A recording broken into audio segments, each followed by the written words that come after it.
دغه رنګ اشرف علي تانوی سے بزم جمشید یو کتاب دی 41 صفحه باندې البصیر کې حمدالله جان ډاګه بابا هم لیکلي. اشرف علي وی زمانی کو او هغه یو جنگ کې د یو واده په موقع باندې هغه په سفر باندې تو لار کې ډاکوان راغ او زمونږ غنیکه هغه ډاکوانو شهید. اشرف علي تانوی صاحب قطاع الطریق کې راپیښ شو او زمونږ نیکه یې شهید کو.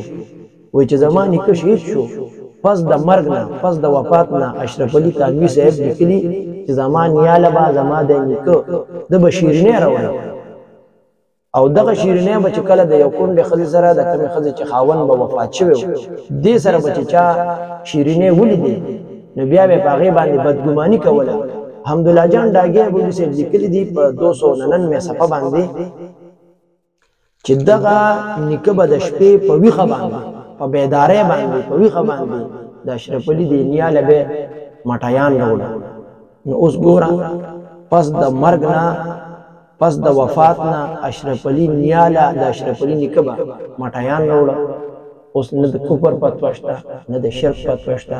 قدا واقعه دا صرف زموږ په کتابونو کې وه او د دې په کتابونو کې نه وه او په دې الفاظو سره نقل وه نو دا به لویه ګستاخي وه. دلته به د کفر فتوا متوجه وه.